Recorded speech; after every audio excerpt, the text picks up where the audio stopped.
نو اوس الله جل شانو چې کله رد او فرمایي په دې باندې چې وکسانو کا تکسانو پنځه کسانو دریو دوه په دې رد کو نورست نبی علیہ الصلوۃ والسلام د خبره کوي اخا قصه وته مخ کې وکړه نیمه به درسته کوي منس کې وته یوډي اهم خبره هغه ذکر کړه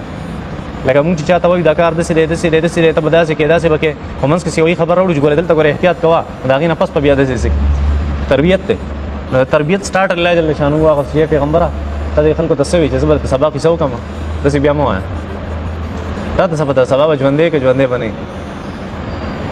هغه په سورۃ لقمان کې براشي کنه مغیبات خمسه چې کم دي 15 د غیب وسونه دا غي علم صرف الله ته ما دا تکسب غدا سبب سکے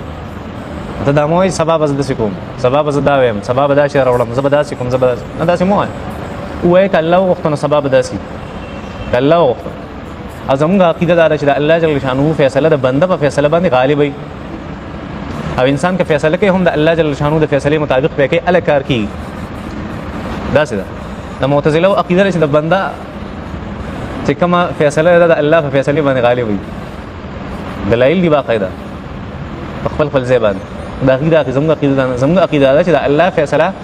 هغه زور او غالب د بچا باندې د بندګانو په فیصله باندې او بنده چې فیصله کوي د چا د فیصله لاندې به کوي د الله د فیصله لاندې به حضرت علی رضی الله تعالی عنہ فرمایل چې ما الله جل شانو په دې او پیجندو چې ما کوم ارادي کړی وي او د کوم فیصلو اراده و زما هغه الله ما تکړي ما ته پته ولې چې الله سوکته ما ارادي ما تکړي هر سره لګډ ما یو څه غوښته قبل څو ما یو څه کوله قبل څو دغه شاد نو سوي الله جل شانو نبی کریم صلی الله علیه وسلم ته پیغمبره ولا تقولن او ته چرته موایا لشیء ان یوسز د پاره یا د کار د پاره چې انی فاعل ذلک غدا چې زب سبا را روان سبا دا کار کوم را روان سبا به زدا کار کوم خو الا ان شاء الله دا خبر ذکر کوم مسله ځکه یو مسله دا جوړیږي چې کله یو انسان وي دا تربیت کوي الله جل شانو نبی علیہ السلام ذهن لمبل سرانی تاسو ته مو تربیت ته نبی علیہ السلام تعالی وي کته چې زب سبا د کوم او بیا د مرګ او د ژوند پتن لګیا ته هغه شانته اون کې څه حوادث راشي سنور واقع راشي سموانه راشي تامنه کې دا کار نه بیا او تا ویلي سبب کوم او د نکړه دا رښتیا دي دروغ دي